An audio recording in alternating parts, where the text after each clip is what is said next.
साध की संगत कर ले बंदे, कायम दिल का पारा रहे। अवतार मिले जो साधु पूरा, मन ना यह आवारा रहे। गुरु प्यारी साध संगत जी बड़े प्यार से कहिए धन निरंकार जी।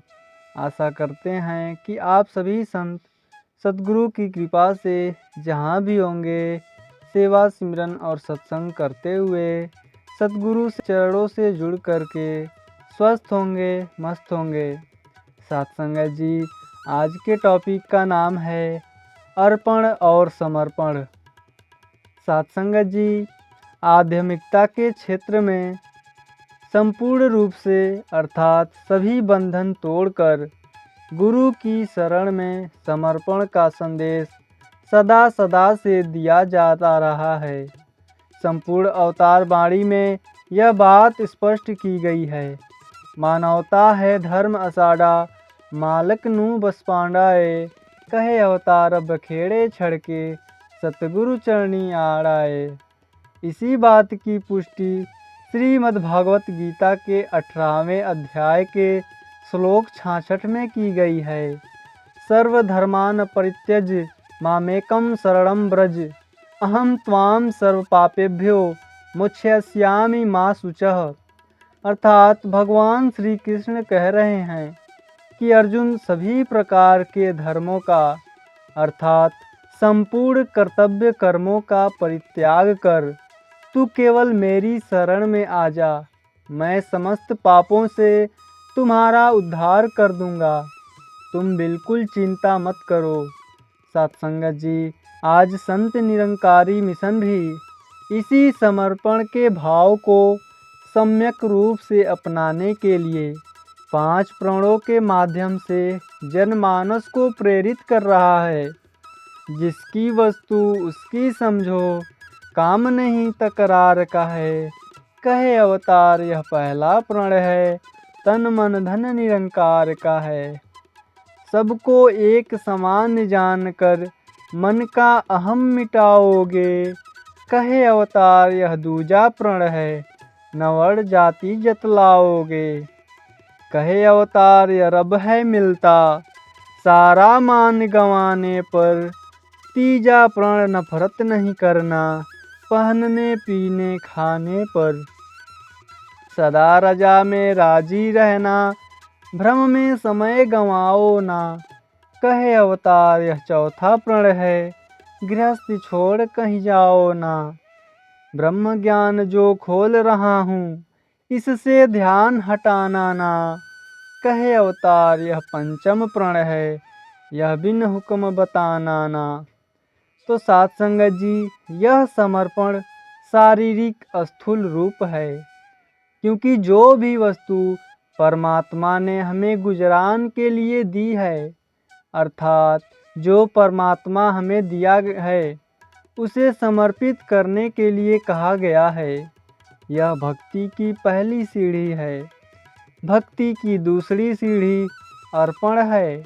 किसी भी वस्तु को जब हम मानसिक स्तर पर अर्थात मन से परोपकार के लिए अर्पित करते हैं तो उस समय हम यह नहीं सोचते कि यह वस्तु किस जाति वर्ण विशेष को अर्पित की जा रही है।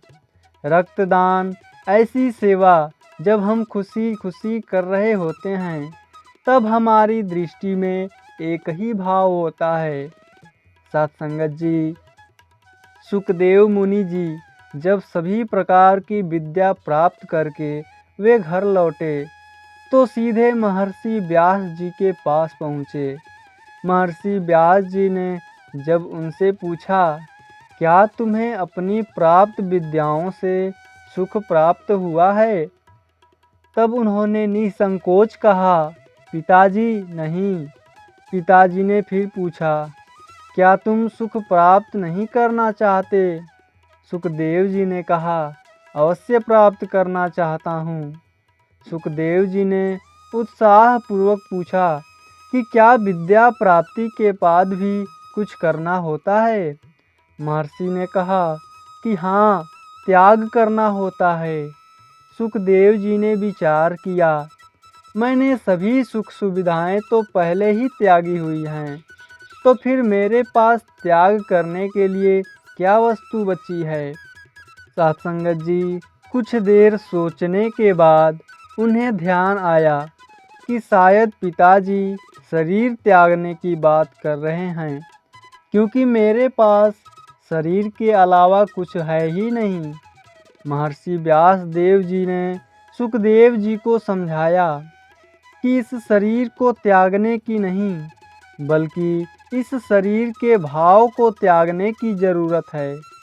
वास्तव में आत्म भाव में स्थिर होना और शरीर के भाव को अर्पण करने में ही सदैव का सुख है। इसीलिए कहा है, जो सुख को चाहे सदा शरण राम की ले।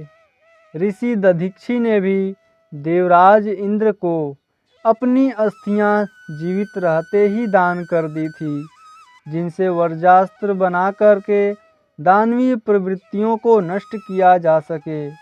उनके इस महादान या अर्पण की महिमा आज भी है। सत्संगत जी, समर्पण और अर्पण दोनों इस निरंकार प्रभु की वजह से ही संभव है। यदि यह दया कर दे तो समर्पण का भाव प्रदान कर दे। आज सतगुरु माता सुदीक्षा जी यह बात समझा रहे हैं कि गुरसिक हमेशा मैं मेरा का भाव त्याग कर तू तेरा का भाव अपनाता है। वास्तव में यही संपूर्ण समर्पण है। सत्संगत जी, जीवन एक नदी की तरह है जो निरंतर हमारी श्वासों की लड़ी के सहारे बहता जा रहा है। धरती पर करोड़ों लोग जन्म लेते हैं, परंतु सबके जीवन जीने का ढंग अलग है, धारणाएं अलग हैं, मकसद अलग हैं। इतने विशाल संसार में कुछ ऐसे महामानव भी जन्म लेते हैं जो संसार के लोगों को प्यार एकता का सबक पढ़ाकर संसार का रूप सुंदर बनाते हैं।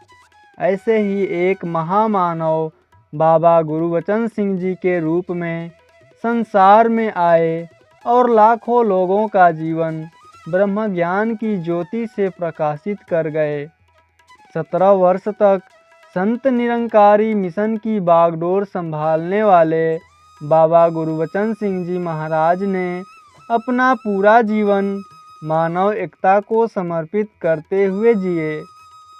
उनका सहज और सरल जीवन किसी के लिए प्रेरणा तो किसी के लिए आत्ममंथन का कारण बना।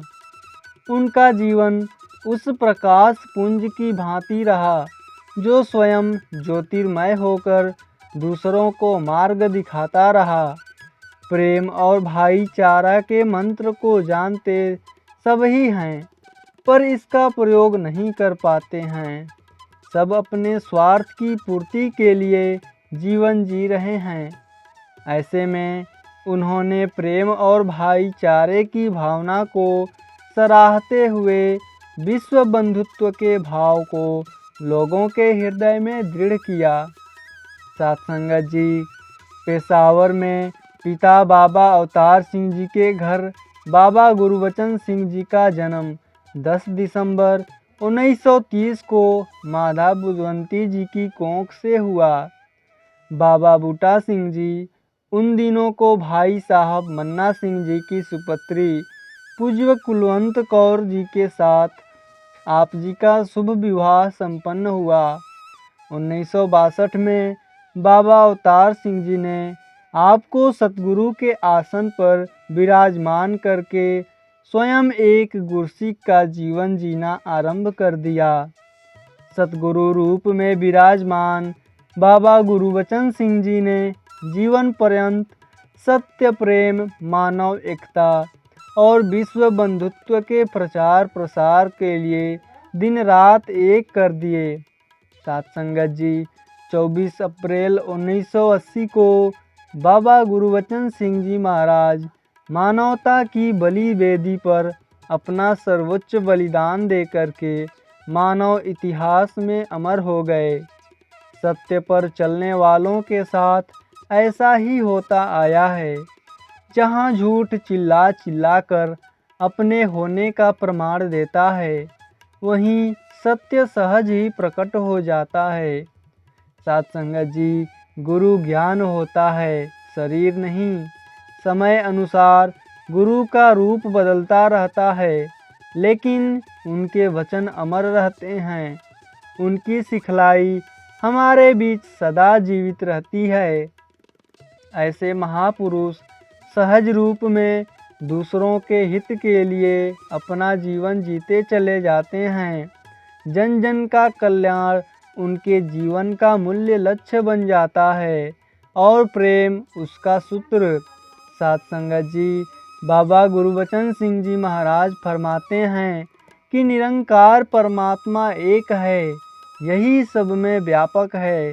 इसीलिए इसकी जानकारी कर ली जाए तो सारा संसार एक हो सकता है। इसके सिवाय एकता का कोई और तरीका नहीं। एक परम पिता की उपासना करने वाले को संसार के सभी इंसान अपने भाई बंधु नजर आते हैं। ऐसे व्यक्ति किसी के प्रति अपने हृदय में द्वेष बैर की भावना नहीं रखते। साथ संगत जी, जिस प्रकार गला फुलाने से मेढक कभी हाथी नहीं बन सकता, इसी प्रकार केवल गुरुमत की बातें करने से गुरसिख नहीं बना जा सकता है। इसके लिए समर्पण की आवश्यकता होती है।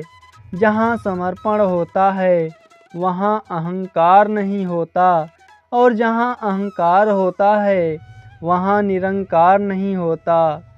पानी में बंद मुट्ठी डाली जाए तो कुछ प्राप्त नहीं होता, लेकिन उस हथेली को अंजुलि बनाकर पानी में डाला जाए तो उसके द्वारा जल मुख तक पहुँच सकता है।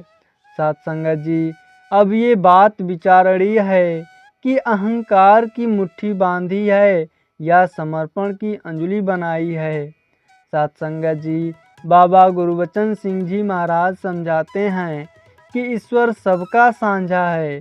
इसका संबंध किसी खास धर्म या फिरके से नहीं है। भगवान की कोई जाति या बिरादरी नहीं होती है। भगवान किसी खास धर्म या जाति के नहीं होते हैं। असल धर्म बैर नफरत नहीं सिखाता। धर्म हमें प्रीत प्यार और एकता सिखाता है। साथ संगत जी, बड़े प्यार से कहिए, धन्य निरंकार जी।